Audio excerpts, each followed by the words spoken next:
আসসালামু আলাইকুম ওয়া রাহমাতুল্লাহি ওয়া বারাকাতুহু।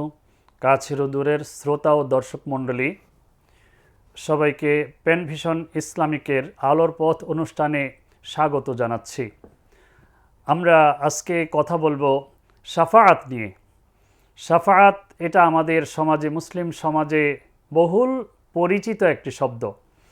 শাফাআত শব্দটির আবিধানিক অর্থ হচ্ছে সুপারিশ। আমরা বাংলাতে সুপারিশ এই কথাটাই ব্যবহার করে থাকি।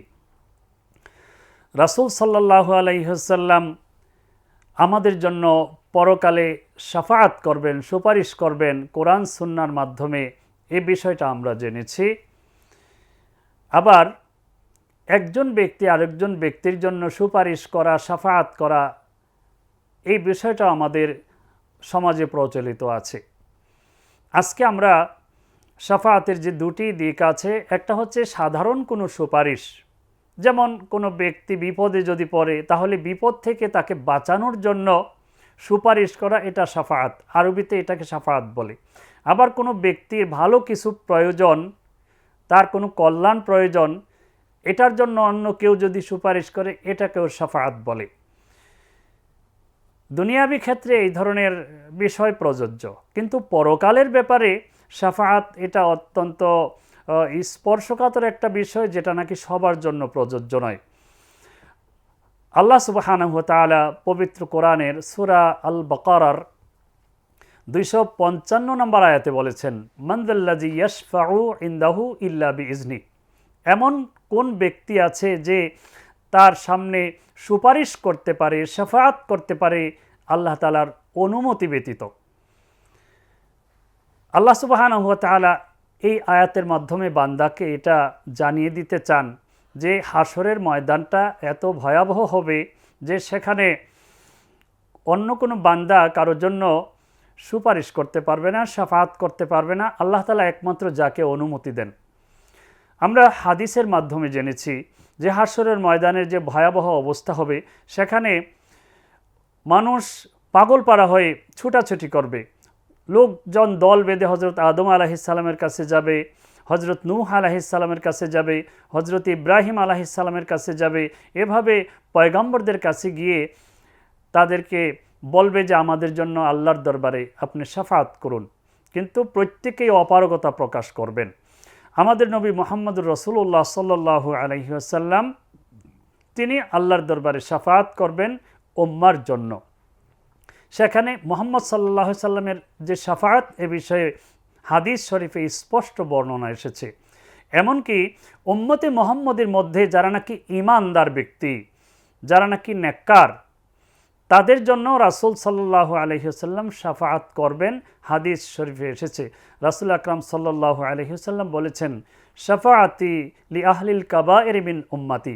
আমার উম্মতের মধ্যে যারা নাকি কবিরা গুনাহ করেছে, তারা ঈমানদার, তাদের জন্য আমার শাফাআত থাকবে পরকালে।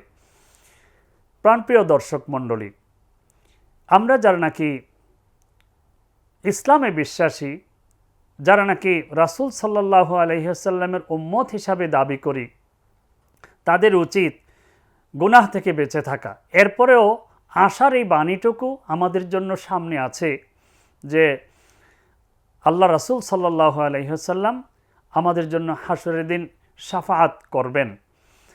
আল্লাহ সুবহানাহু ওয়া তাআলা রাসূল আকরাম সাল্লাল্লাহু আলাইহি ওয়াসাল্লামকে হাসরের দিন বলবেন, ইশফা তুশফা, হে নবী আপনি শাফাআত করুন, আপনার শাফাআত কবুল করা হবে।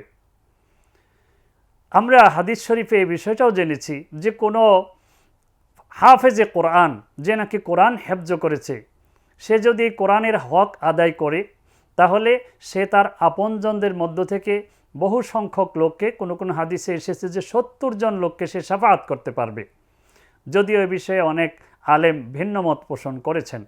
এবং হাদিস শরীফে এ বিষয়ে এসেছে যে রাসূল সাল্লাল্লাহু আলাইহি ওয়াসাল্লাম বলেছেন, একজন হক্কানি আলেম যিনি নাকি কোরআন অনুযায়ী নিজে আমল করেন, অন্যকে আমল করতে বলেন, কোরআনের হুকুম সমাজে বাস্তবায়নের জন্য চেষ্টা করেন, এই জন্য কাজ করেন, তাদেরকে হাসরের দিন আল্লাহ তাআলা এই অনুমতি দেবেন যে তারা বিপুল সংখ্যক লোককে শাফাআত করার, সুপারিশ করার সুযোগ পাবে, যাদের জন্য জাহান্নাম অবধারিত হয়ে গিয়েছিল। সুতরাং আমরা যারা নাকি কোরআনের অনুসারী বলে নিজেদেরকে মনে করছি, দাবি করছি, আমরা যেন কোরআনের হক আদায় করে চলি। আমরা যেন চেষ্টা করি ইসলামের বিধানগুলোকে নিজেদের জীবনে, নিজেদের সমাজে বাস্তবায়ন করতে। তাহলে আমরা আশা করতে পারি হাসরের দিন আল্লাহ রাসূল সাল্লাল্লাহু আলাইহি ওয়াসাল্লাম আমাদের জন্য শাফাআত করবেন এবং আমরা রাসূল সাল্লাল্লাহু আলাইহি ওয়াসাল্লামের শাফাআতের মাধ্যমে হয়তো জাহান্নামের কঠিন শাস্তি থেকে বেঁচে যাব। আল্লাহ তাআলা আমাদের সবাইকে দিনের উপর খালেস নিয়তে চলার তৌফিক দান করুন। আমিন। ওয়া আখিরু দাওয়ানা আনিল হামদুলিল্লাহি রাব্বিল আলামিন।